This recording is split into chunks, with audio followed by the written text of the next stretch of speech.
Greetings from Chicagoland. This is Munira Zahabi from Chicago, and I am the CEO and founder of Kismet Ventures, Inc. I am a John Maxwell certified coach, mentor, challenger, influencer.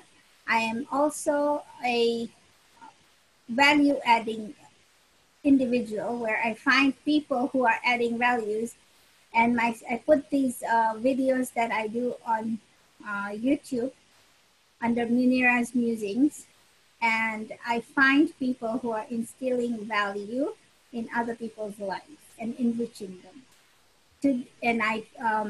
I'm on a prowl. If you are one of those people, look me up.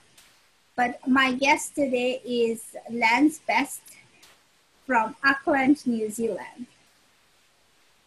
Awesome. I am so honored. One day I will meet you in person. Thank you, Lance, for being here. Pleasure. So, Lance, tell me a little bit about yourself. You're really excited today. What is it? I am. Auckland. You know, I never knew I would find somebody like you in Auckland. Okay. Well, a person from Auckland, you know. Well, I'll give you a few items, and you can pick whatever you like from there. Okay. And I made some notes because I'm old and there's lots of things to think of. So I think of what's present in me now. Basically, I was born in London at the end of the Second World War, and I had a heart problem which I knew about, but no one else did. What else?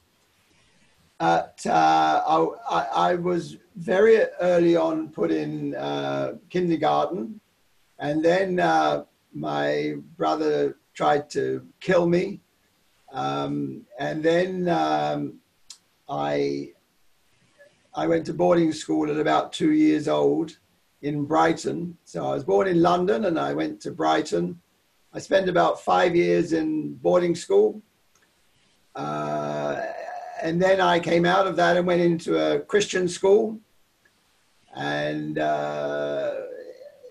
actually at that time, there was a teacher who told me when I had to speak in front of the class that I would make a very good speaker. And then I went on to the next school, and the head boy there said I would make a good lawyer because I could talk my way out of anything. Oh, yeah. My first half of my career was in computers,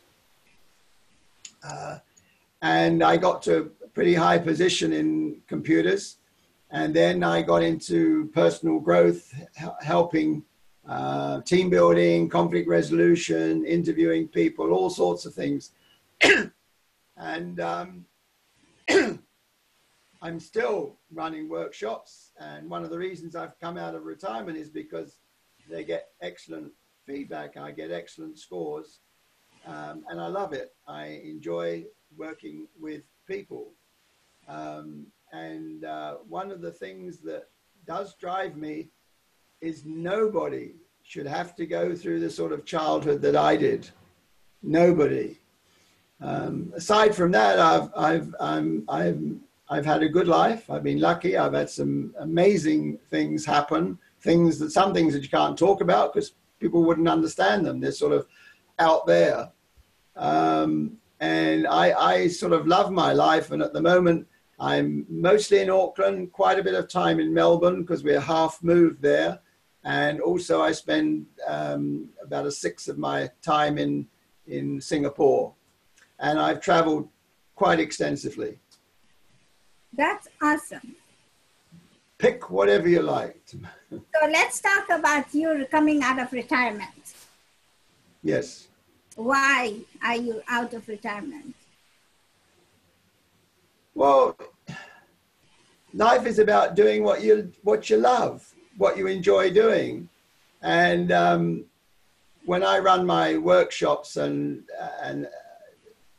people keep feeling, people call me priest and they call me therapist and psycho this or whatever. I don't see that, but I see the results that I get with people, so I really, really enjoy it. And what's the point of doing nothing when how do you retire when you can do something and add value to people? It doesn't wear me out or tire me out or anything. So, apart from go ahead.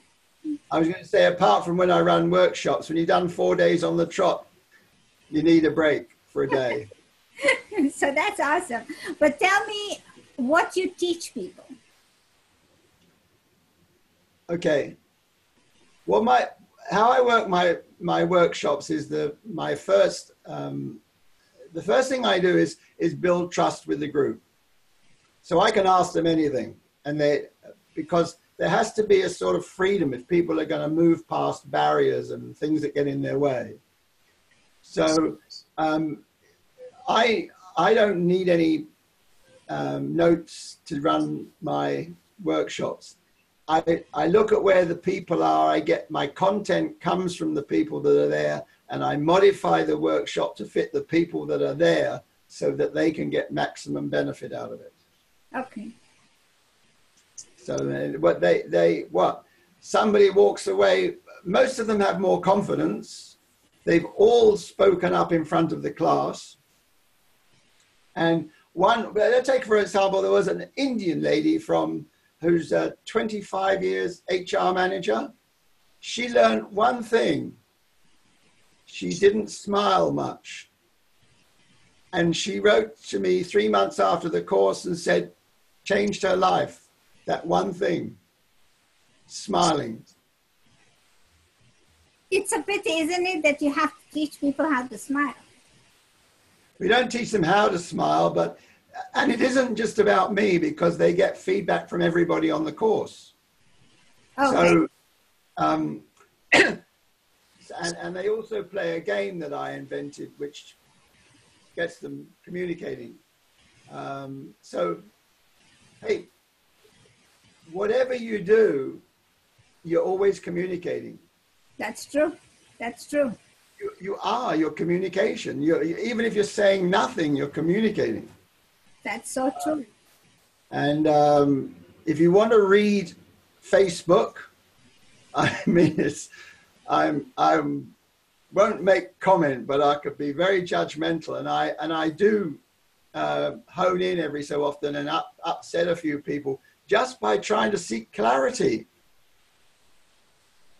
I mean, if you look at some of the conversations there's no depth. You look at the coaching and some of the live videos, there's no depth, there's no personality. They don't open up communication. If you don't build that trust in the first 20 seconds, half a minute, what have you got?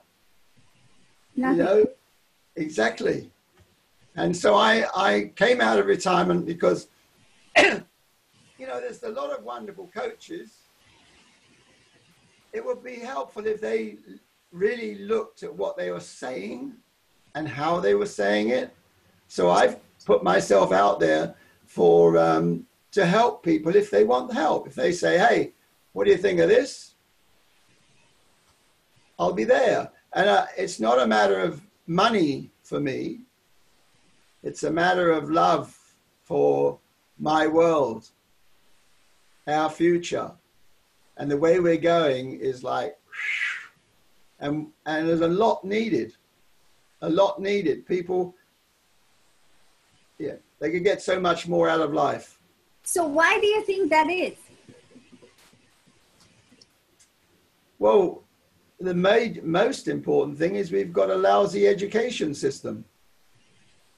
We don't teach people to understand themselves. I know now the type of person I was. I know I'm a perfectionist.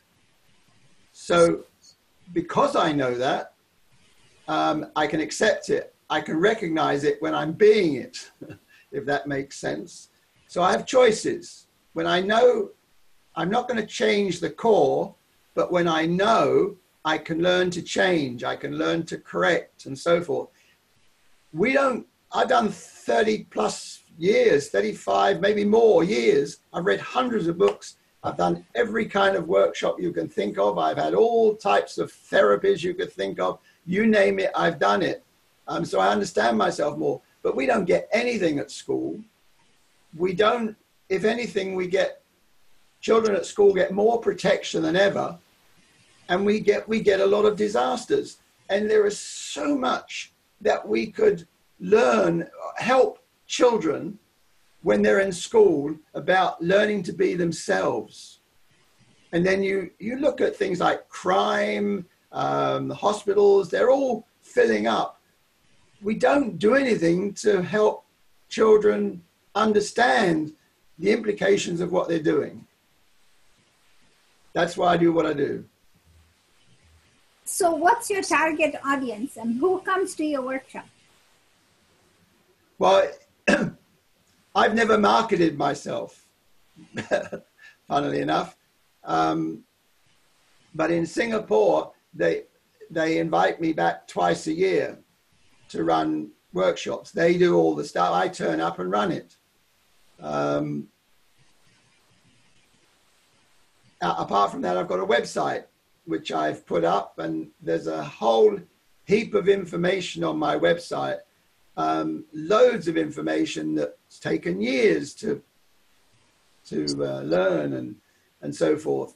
One of them is called, and I'm just working on a video about it now, called Your Personal Program.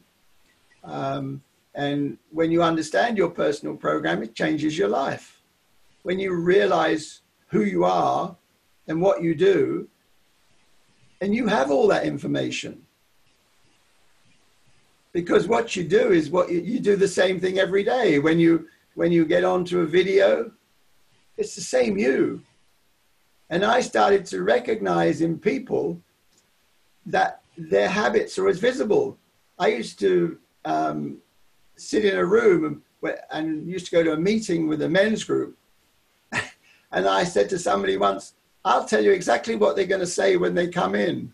And I was 100% right every time, because we always do what we always do. I don't know if I got off track there, but...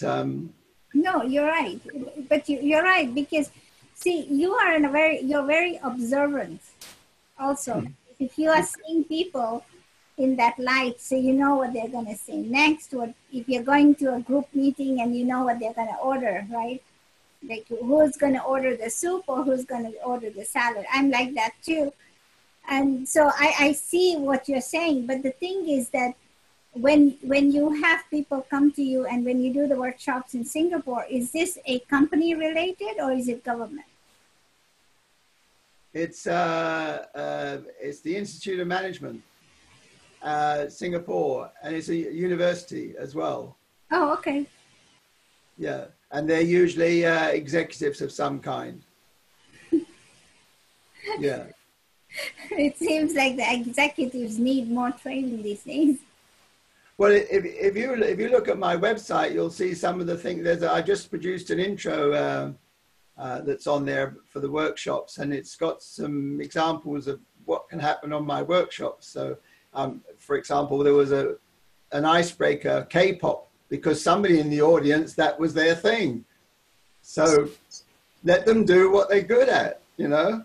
Yes. And so if you watch that, what people don't realize when they watch that little few second section is that these people are introverts, quiet as a mouse, and there they are doing the old K-pop. I mean, you know, why not do it at work sometimes? Just have a little break, because you then got the energy to go back into whatever it is you were doing. You're right. Most people don't like to have fun. They're too serious. Well, I think they like to have fun, but they're scared. Why? You live in Auckland. Oh, yeah, but fine. It's very scary stepping beyond your reality. And if you're not comfortable with yourself, like I'm the sort of person I've done it with a very well-known speaker. I won't name them, but there's a room of 200 people and I'm in the front seat. And the guy used a word and I thought, what does that mean? So I said, oh, excuse me, what's that word mean? Most people wouldn't do that. But that's me. That's what I'll do. And what I learned was he had a script. He didn't even know what the word meant himself. Oh. Yeah. So he wasn't comfortable because I asked that question. So, and that was a very well-known speaker. Oh, yeah. wow. Zig Ziglar type. A very good speaker, but I didn't understand that word. Do you now have an understanding of the word? Yeah, I can't remember the word. But yeah, no, he didn't answer it. You know, I listen to a lot of speakers, and my first job was in London. Do you remember a group called the Monkeys? Yes. And I was in a finance in the Grosvenor House Hotel in London in Park Lane, and that's one of my first jobs as just a kid. And one thing, the job took the other guy that was in there before me 40 hours a week. I trimmed the job down to half an hour a day. And so I went to see my boss and I said, have you got some more work? And he took a swig of whiskey and, well, he said something rather rude to me. Why not go and walk over in Hyde Park, he said. And you know, I couldn't believe it. And that's a lot of what I used to do is I make things easier. I don't like mundane work, so I make it simple. And it's the same when I hear communication. When I hear people speaking, I see other ways. I see beyond sometimes what they're saying, and if they really know what they're saying. On the group Men Helping Men at the moment, there's this thing about someone saying, I hate those words, someone else will be worse off than you. Whereas you can hear the person go, but what about me? Now, the person who says those words, somebody said they don't like those words. But when someone says those words, why can't you receive it as this person cares? They're trying to make me feel better. But no, instead they see it as, who the hell are they? So in actual fact, when someone says someone's worse off than you, yes, it's not a good thing to say, but they're trying.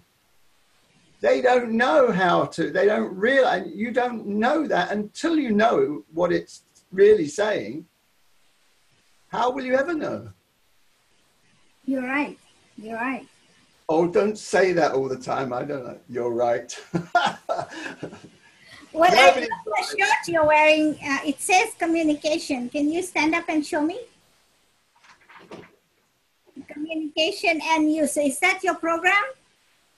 It's the title I've put on my website now, and I've got all these T-shirts while I was in Singapore. I got them printed. I've got a jacket with it, and everything now is my business card. It's all communication and you.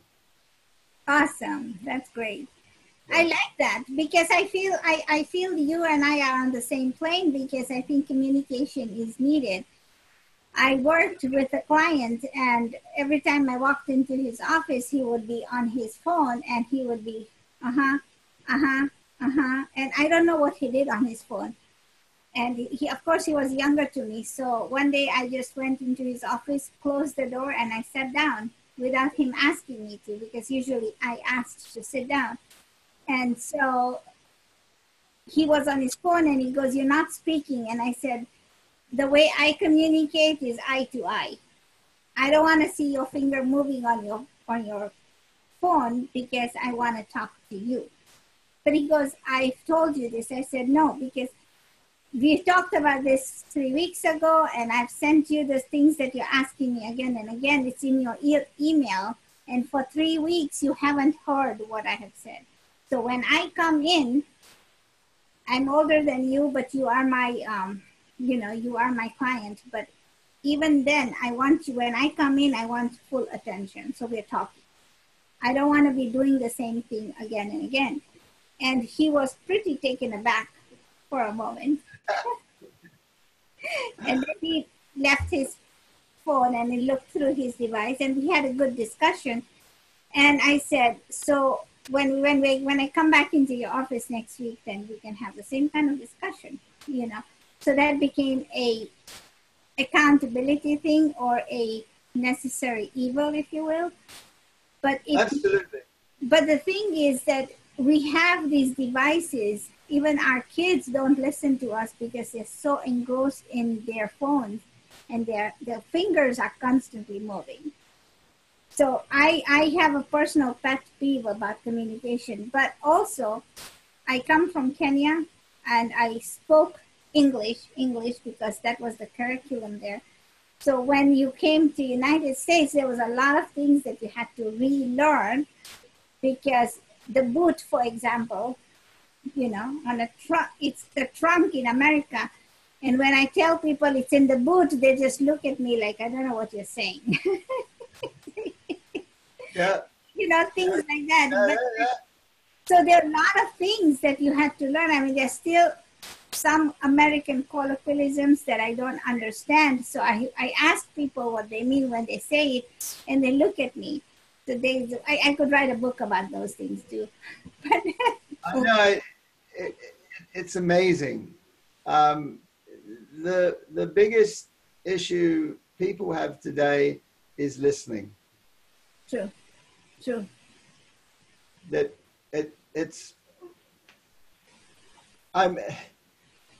I've got me on this side and I've got you on that side of my screen, but you talked about eyes. Yes, you have, because I don't even like the telephone now because I get so many clues when I'm looking at somebody. Yeah. Everybody is an open book, really, if you're looking at them.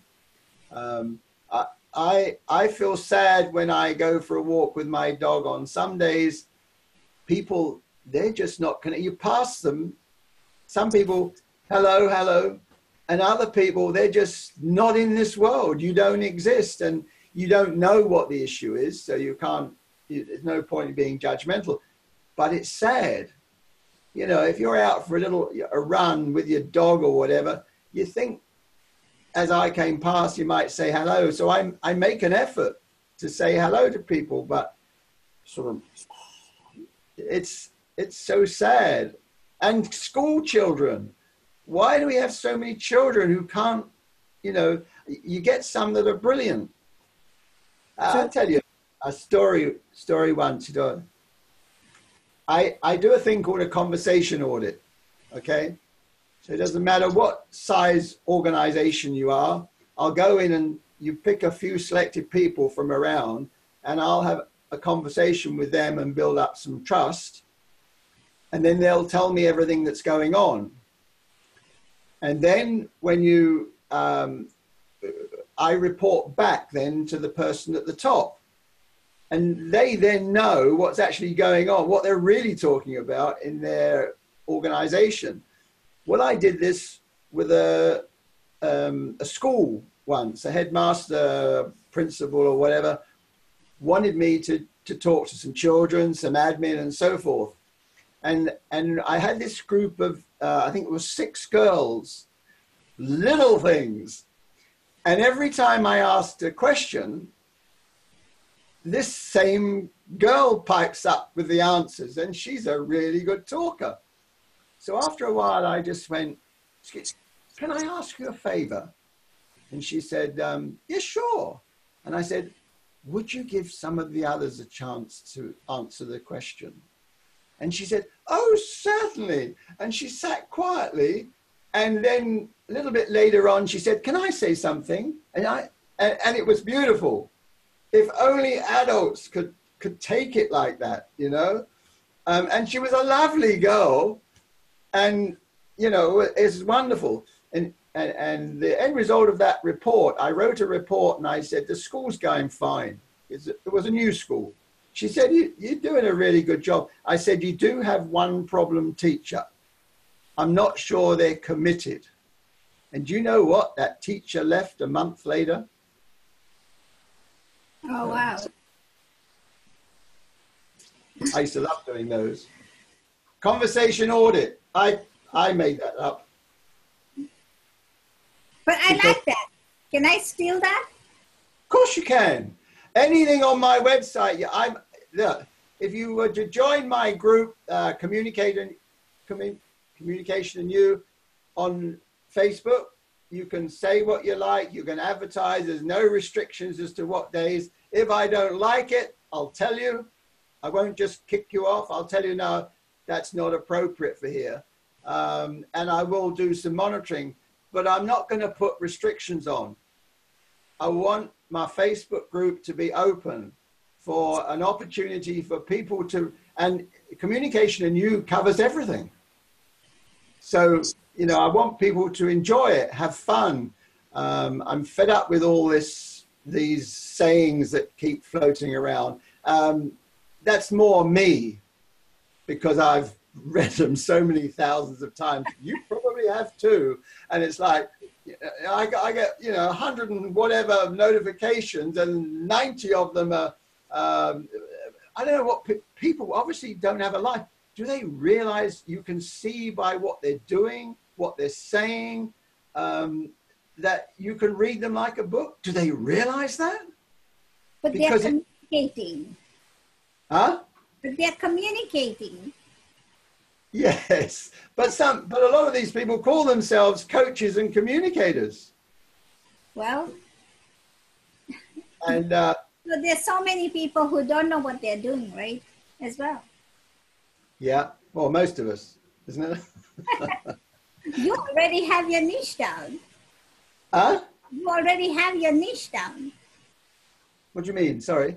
You have your, so you've already figured out what you like and what you don't like. And so your niche is Communication and You. Yes. Yeah, I guess so. But because I've got a computer background as well, I'm quite happy to help people make some sensible, basic decisions when they're purchasing. Because I was in computers, so I know how complicated it is. So I can imagine all these people in the world getting fooled and buying stuff they don't actually need. And I go in shops and they tell me things and I know it's rubbish. They're just selling. Well, that's their job. So exactly. And they have to add on stuff so that you buy more, and so they get a good commission. Exactly. Yeah. But I don't know, there are some people with integrity. When we first went to Melbourne, we went to buy a car, and I went into a Mitsubishi garage. I mean, this is the way communication can go. And I told the guy exactly what I want. And he said, oh, I don't think you get anything like that. And it actually got quite messy, and he was getting a bit upset. And then all of a sudden, my phone was on and I've got a picture of my dog. And he goes, oh, that's not too far off my dog. So we're suddenly talking about dogs. So a person that I'm getting the sales pitch from, who's getting really hard and getting a bit upset, suddenly he's a different person. We're talking dogs. And do you know what he said to me next? He said, you didn't hear this from me, he said, but the best deal at the moment is Hyundai down the road. And we bought a Hyundai. Oh, wow. Just because your dog was your dog's picture. Yeah. Because he was a dog person. So that's what I mean by listening. When you find the connection, and there's connection with everybody, if you can find that connection, then the person is it's different world. Does that make sense? I think you know what I mean. Yes, yes. You have to find the one thing that is going to link you together. There is always things that will link you. Yeah. So, Yeah. I mean, you can find the linkage even in the ladies' room, right? And if somebody's using a lipstick or anything. But the thing, yeah, sometimes it takes being aggressive, which is crazy, because that's what, if you show tough, being tough, and I'm not a tough person, but I'm a direct person. But if you show being tough, some people like it. that's true. That's true. Yeah. So, you got some more questions, or would you like me to ask you some? If you want, go ahead. Okay, so you've done more than 60 interviews. I have, yes. Yes. And you've learned all that stuff about sometimes when you interview someone, you don't get in, they take over. Sometimes, yes. But the interviews I conduct are for them. Yes. Because I want to learn how they are valuing other people's lives. Yeah. Yeah. And I'm not saying that's what happened to you. I'm just saying that's what happens. And you see it a lot. Sometimes some people talk a lot. Yeah, I'm a talker. No, you don't. You're not that. You're a talker, but you're not that kind of a talker. But I'm going to start interviewing people, and I've got you on my list, but because somebody said to me many years ago, you're the first person who's interviewed me who actually wanted to find out who I was.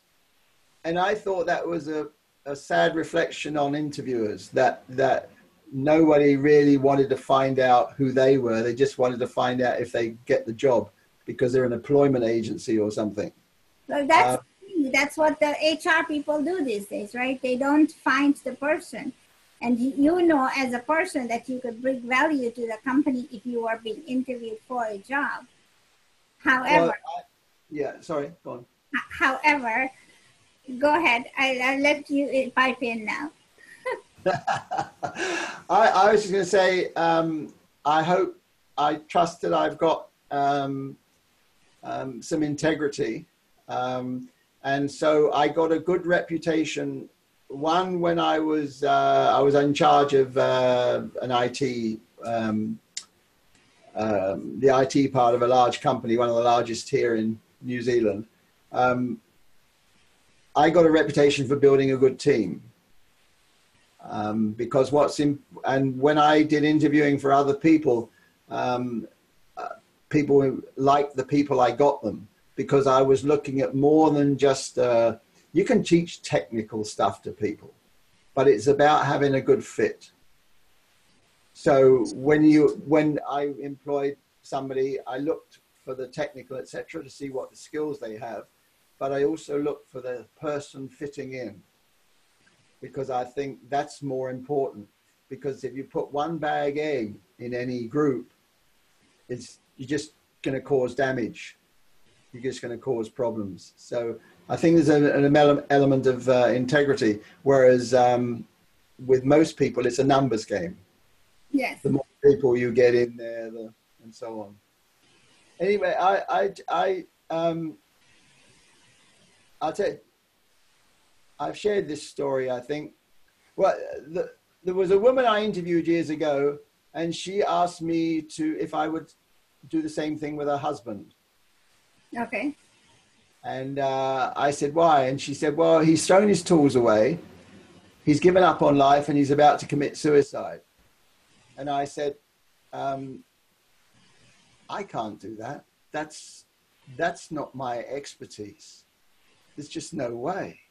And she said, would you do me a favor? She said, would you talk to him in the same way you've talked to me? And I said, okay, that's okay, as long as you don't think I can do anything about his current state. And he said to me, and he came in to see me, and I talked to him, and it was a wonderful chat. And I gave him a book that I happened to have just finished. And then 3 months later, she said to me, thank you. He's bought his new set of tools, and he's back. So And I said, but I didn't do anything. I just had a talk with him. She said, but whatever it was, that's all it was needed. So that's one thing. There's a guy I play golf with on the golf course, obviously, who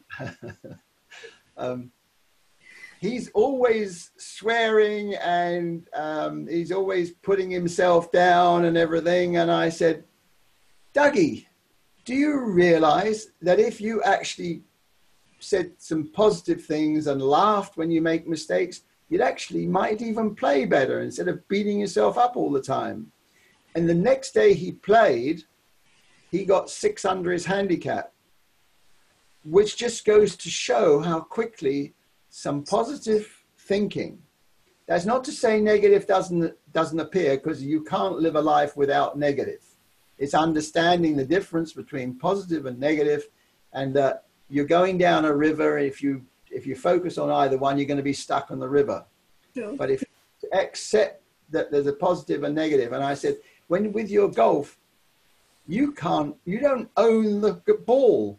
It might bounce in the wrong direction, but if you keep beating yourself up, you're just going to bring yourself down. And his golf has improved since, and he's a reasonable player anyway. Would you like to know how I got into team building and why I started in that? Please, yes. A friend of mine, he is American actually. He came to my office one day, and when I was working in computers, I had a good job. I was happy with the job. And he said to me, I want you to know, Lance, that you tell me a lot of things about people, and I always thought it was a lot of bullshit, total bullshit, he said. He said, do you realize that every one of the things you've told me has been 100% right? He said, I've made business decisions based on what you told me about people. And he said, it's worked every time. He said, so get rid of this job, open up a cafe, and put on the outside, I'll help you with your problems. Well, I didn't open the cafe, but I did quit my job. And then I went to an organization, and they gave me, I think it was 20 minutes to speak to the group. And they have a rule in that company that everyone has to agree that they can use me. Otherwise, nothing happens. So I've got all these people in a room. Just before I'm about to go in, me with my 20-minute preparation, I'm told 10 minutes you've got. I went in there, and 10 minutes later, they all agreed that they wanted me to work for them. Plus 4 people in there asked for private sessions. So that's how I started. Incredible. It's just, you took a step forward and you landed. It's interesting when I look back at some of the things I've done, it blows me away. Now I put some questions down for you here. You've been, I'm not sure. I see that most of the interviews have taken about over the last 5 or 6 months, or is it longer? Well, less, about 3 months now. 3 months. Okay. Well, one of them up's there. I'm sure it said 5 months, but maybe that wasn't. That was maybe my very first one, so I wasn't into them a lot. Yeah. So, and now as I speak with you and watch you, I can see the mind ticking over. I mean, it's just, I can actually almost see it like a calculator. Why did you start? What prompted you to start? To start doing the interviews? To start, yes, the journey of that included that meant doing the interviews. Yeah. What was it that got you? Well, I keep meeting people in my life that are doing stuff that are just changing other people's lives. And I said, your story needs to be heard. Why don't you write, something and let people know? And they were like, I'm not going to do it. And I said, well, I'll do it for you. So I did. So I started bringing people on and just bring people on to see if they can instill values. Now that's fascinating because you saw something and you did something. What's the difference between you actually doing it and the millions of people who say they're going to do it and don't do it? Why is it? What is it? What was it about you that enabled you to? I mean, because you've done well, 65. I mean, it's a lot. It's a lot. I'm meeting cool people. I'm a very curious person. And I hold my relationships to my heart. So every person that I meet is adding value to me and I'm adding value to them. But I thought, as a coach, what better way to expose these people and promote them in my own way? And, you know, as opposed to other people who are thinking about doing it, this just came to me and I said, well, I'll do it. And I was like, how do I do this? And that was the other thing, is like I started, you know, people do Facebook Lives all the time. So I do some of those, but I love people. I just love them. And I said, I'm curious. I want to know how people started. You know, I'm constantly asking questions. Well, I can put them on YouTube and see if this could be a thing. And it became a thing. So it's still in its infancy, but it's going to become an oak soon. Fantastic. So what have you learned? Oh, I learned that everybody has a story. And people are hungry to change their past. And they're trying to change and help other people through their stories. Each one is different. I've interviewed a lot of people. Each one is different, but each one has a story and each one has overcome something, like everybody has. And they just need to tell people about it, because if they don't, that knowledge is going to die within them. But if they do, their story can help a few others. So what's your goal?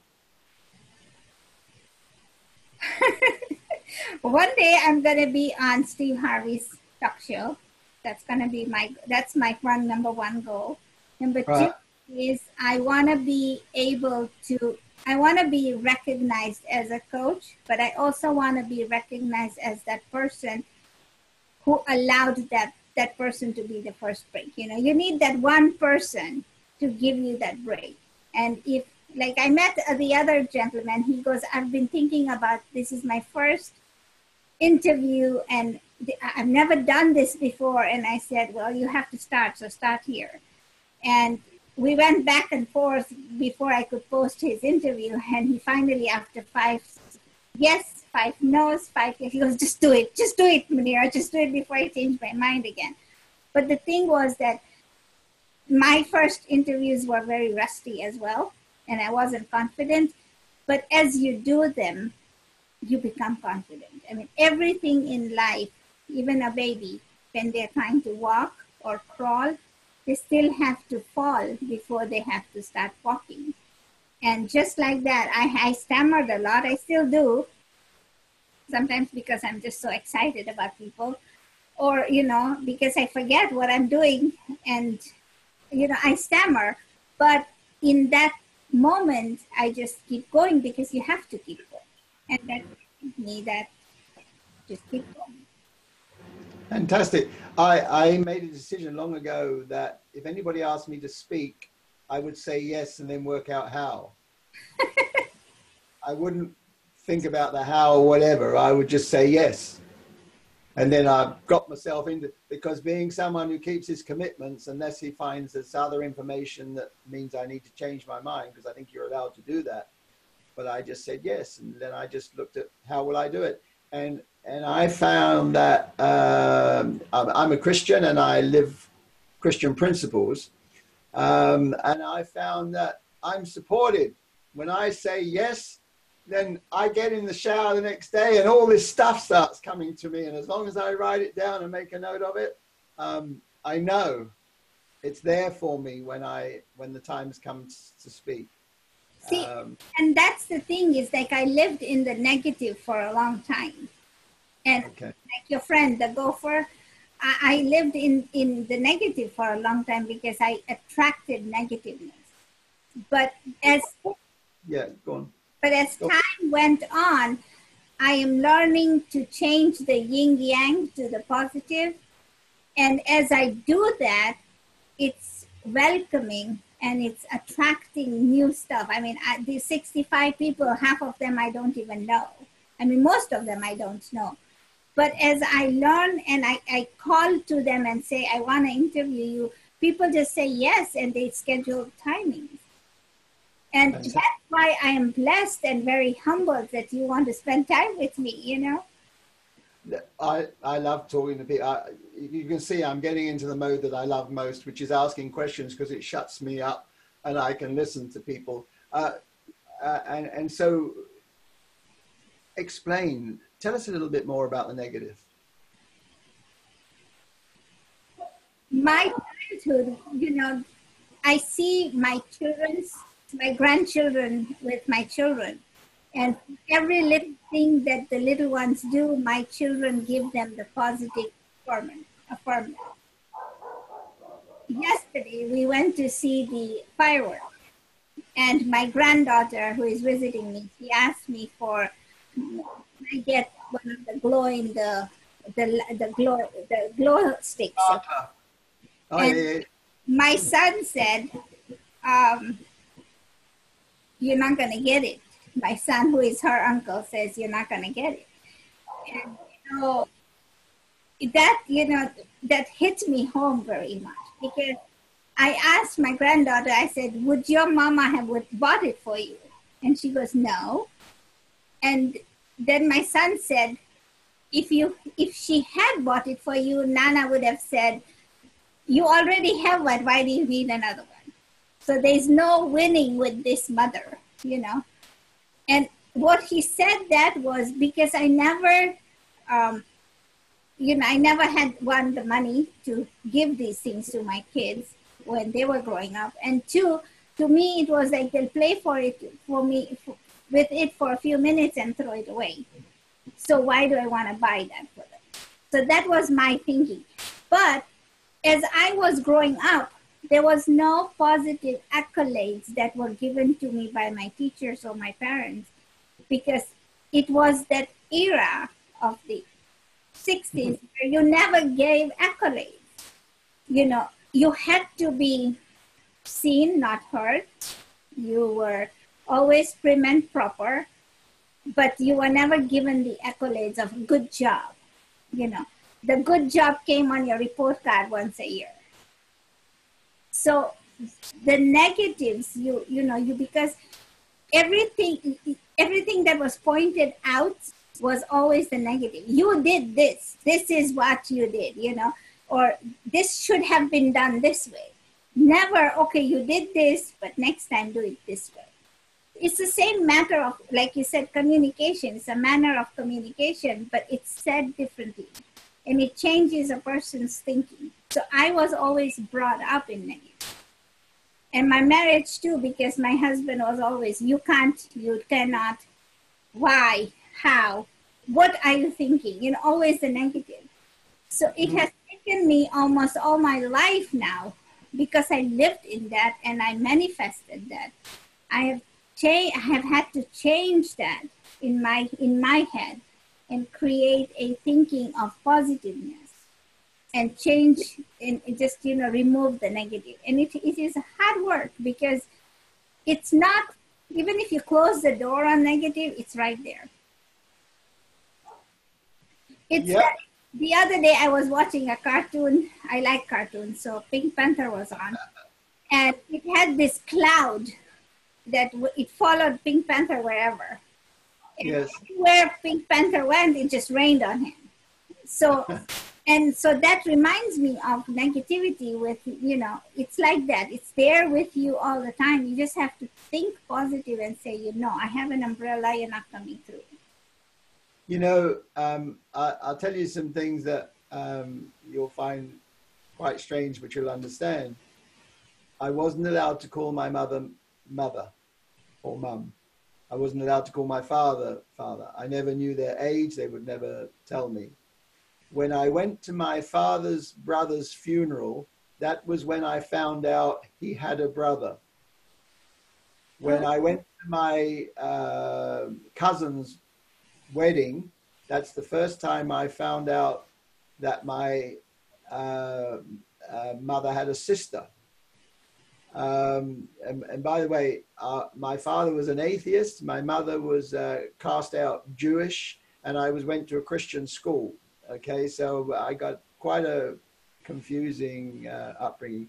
If I washed up, I had to put everything in a certain place. And the next day, the place changed. So I got it wrong because I was learned very early on to do certain things. And when I did it, I was still wrong. So I had a crazy upbringing. So I can understand exactly what you're saying. So what do you do to increase your exposure of your videos? Well, right now, I upload them on YouTube and then put the links on Facebook and my groups, and then I put them on LinkedIn as well. So how is that going? I mean, I'm interested. How's it going? How is it a slow process, or do you have a goal in mind of how long? Or well, it is a slow process. I don't know exactly. So this is a calling that, you know, a gut feeling that happened and just started doing this. But I'm not sure where this is going to go or how it's going to go. But as I find the people that are instilling values, I'm just adding them on my portfolio, and who knows what this is going to happen. I mean, maybe tomorrow morning I'm going to have a nice idea as I shower, like you said. That's I picked up very early on you used the word expose, and I thought, is that a negative thing? But no, it's not. It's actually it can be anything. So you're revealing people to people. Yes. So that they in the sense, yes, it has a kind of a negative connotation to it, but I use it in the positive because when most people don't like to take the accolades of things that they're doing, you know. They say, no. Oh, me? I mean, I ask people, why don't you come work with me? Let me interview you. And they say, me? Really? You want to interview me? And they don't think that what they're doing is extraordinary, or they just think it's a daily thing. And it's like, no, let me help you. Can I tell you that in the last 2 or 3 years, I mean, when you gave me a compliment earlier on, I said, thank you. In the last 2 or 3 years, I've been able to do that. I've never ever been able to do that before. I have never felt comfortable when people acknowledge me because, as you know about communication, what comes up is your childhood, is what you remember from childhood comes up. So when someone acknowledges you for something you was told all through your childhood you were useless, yes, it's difficult to change that. And I had to spend a lot of time on that. When I recognized it, I spent a lot of time forcing myself to say thank you, until now I can actually say thank you and feel okay. I never used to feel okay saying thank you, but now I can do it. And now I can even go so far when someone says good shot, I can now go, yes, it was, wasn't it? Which I could never do. Yeah, because we don't encourage ourselves. We encourage everybody else, but we don't do it for ourselves. So I was interested in your tagline, I help individuals venture out of the box instead of thinking about it. And I'm thinking, where did the word box come from? Well, they always tell you to think outside the box. Okay, I got you. And no, I said, you know, anybody could be just sitting there thinking about the box. Oh, I'm just thinking. But, and you know, I read one of John Maxwell's books a long time ago, and he said, his father taught him to, what his father said was, five frogs was thinking of jumping in the pool, and how many did, something to that effect. And so, his father said thinking about it and doing it actually is two different things. So, it's like, that made a lot of sense to me, because I could be thinking about it all my life, but never do anything about it. You were recalling the memory then, and if you watch yourself on the video, watch where your eyes go. Yeah, they were going, oh. No, they were going, well, for me, they were going that way. So I don't know what that would be your other side from what you were saying, because you're recalling it. If he was going that way, you'd be making it up. No. It's quite fascinating, because there is so many clues in people of what they're doing and how they communicate. And there is so much for us to learn in life. We're never going to learn it. Never. It's always ongoing. No one will ever know themselves 100%, because they have no idea what they're capable of. I can't run up hills because of my heart condition and so forth. Yet I had an experience where I ran up like a feather. I was on a 1 week self-development course, funnily enough, called Breakthrough. And I ran up a hill like the speed of lightning. I don't know if I could ever do it again, but what it taught me was the power that we have if we can let it release. We have unlimited power. And I also know we'll never live long enough to learn all about ourselves. So we might as well damn well enjoy the journey while we're here. You said it, sir. You said it. And it's a pity, because I can't get my youth back. I cannot. But of the struggles and of my youth, the fact that I missed a lot of it. I missed a lot of it because I never stopped to smell the roses. Never did. Well, let me tell you something. You're not right. I'm not? No. You see, it's coming out while I'm talking to you.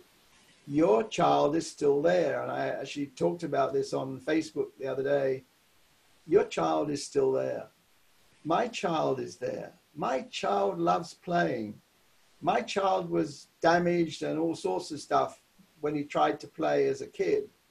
But that's what your strength is. That's where your strength comes from. How you were brought up is important. It may have been not so good and all that sort of stuff. But the thing is, this is you.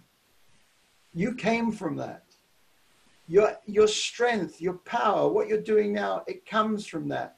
Your child is speaking now.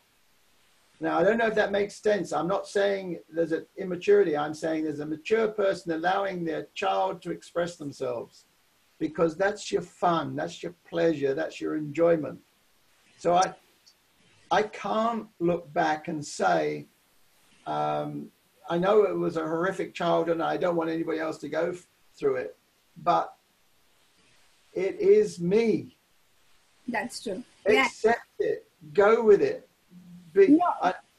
Yeah. What I'm saying is I should have had more fun, right? But no, you can't say that.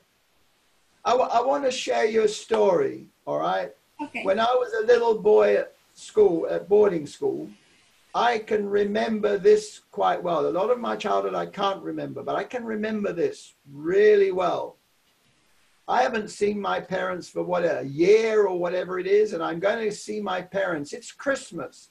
We're putting on a Christmas play at school. I'm 2.5 years old, 3 years old or whatever, okay? And I'm tiny. There's only 25 kids in the school or whatever it is, and it's mixed. and I'm the tiniest. And we're putting on this play and our parents are coming around. I'm excited. I can see myself now excited.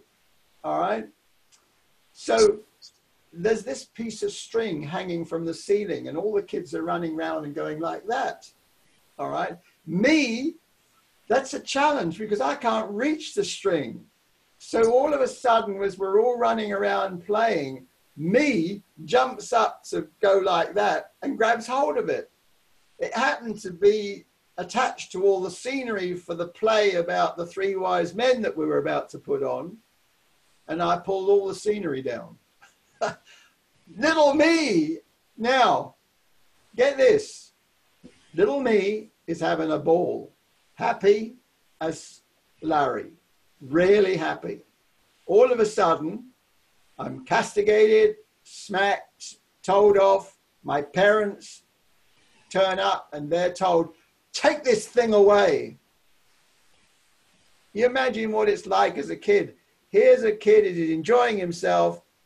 He's not allowed to. So I lived with, I'm not allowed to have fun for years. That's, you know, I can't blame anybody for that.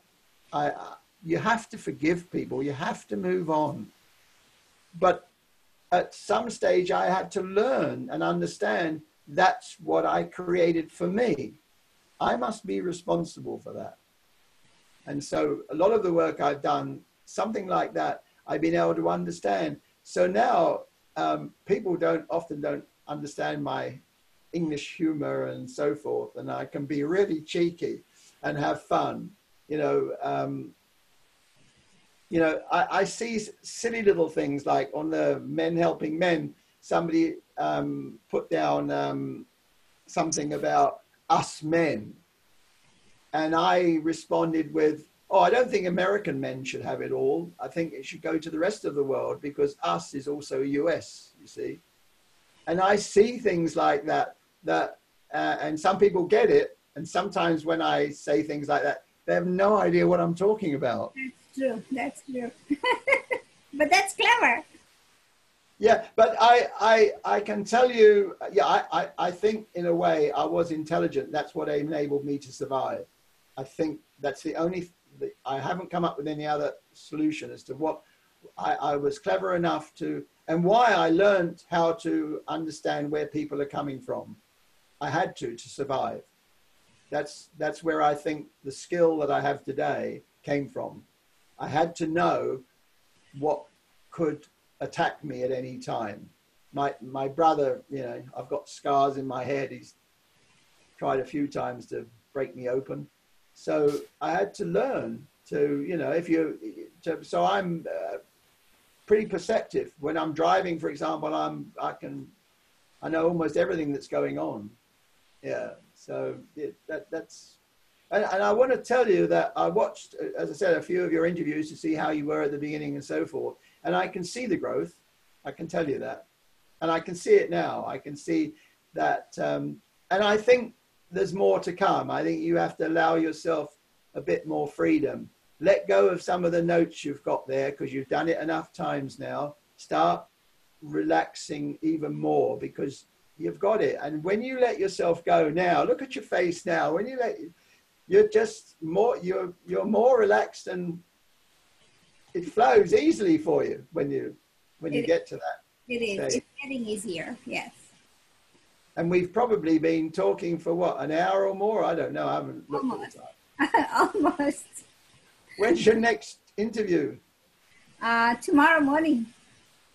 All right. Is there anything else you want to ask me? What last piece of advice do you tell people who are struggling? Well, I'm not God. This is what I tell them. I'm not God. I can't do it for you. And what I do is I will ask them to tell me about it and really focus on the listening. And I'll work on what they say to help them say what they need to say. Okay, so it's not advice. What I'm saying is that by asking them questions, they find their own spirit. I mean, some of the things I've done with you is ask you questions and so forth, and out you come. All right, you relax and so forth.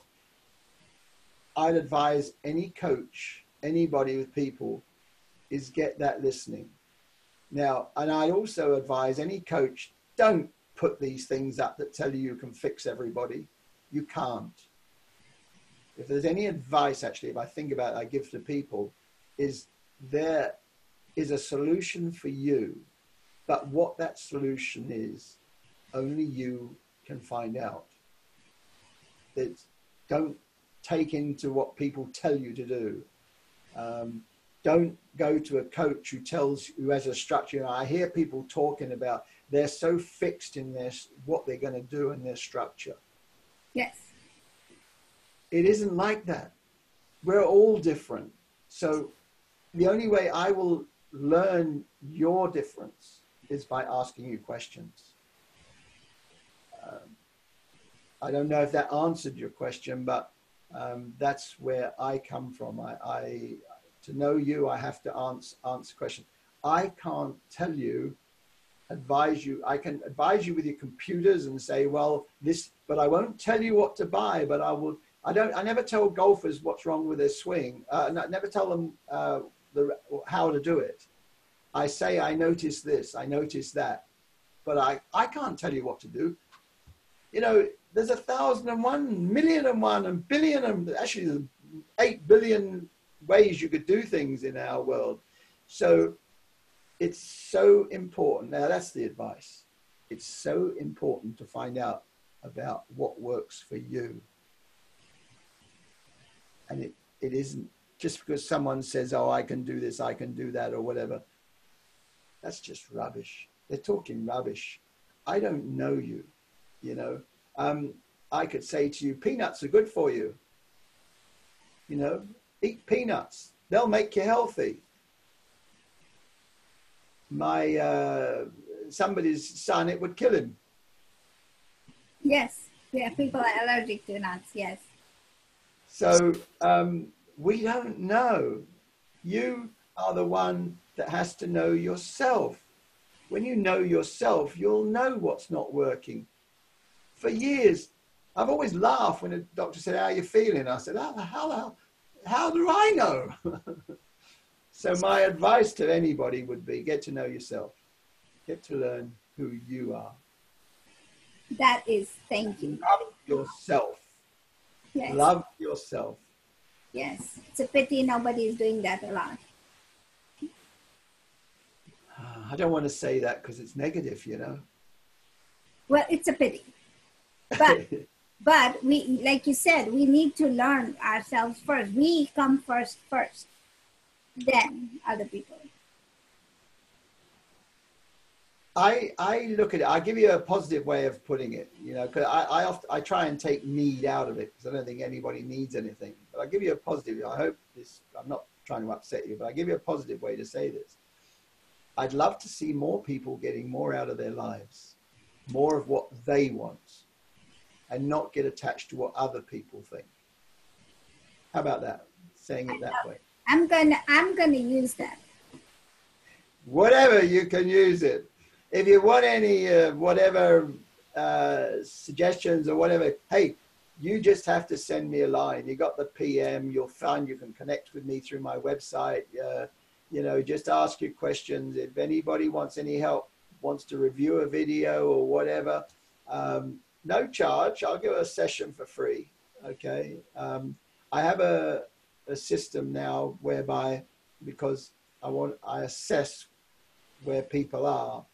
So where I will charge them is in this way. I will say, okay, not the first time, I'll do that free. Well, that's as it is at the moment. It's free. You send me a video or piece of writing and I'll tell you how I read it. Okay. When it gets into you want more, I'll negotiate a price with you. If you're happy with that, but as they say in the sales, that's not all. There's more. If you don't like what I say, negotiate with me. And if you can negotiate with me and I think, okay, fine, if you're not getting it, you can have some back, negotiate. Maybe you can negotiate the whole lot back. And it won't be expensive anyway. So in other words, there's no risk. You'll get something that works for you, and if it doesn't, come back to me and negotiate and get your money back. What more could you want? Thank you. Thank you so much. For those people who are watching, please like and subscribe to our video. And thank you so much, Lance from Auckland, for being here and sharing your advice and instilling value in ourselves. Thank you, and over and out.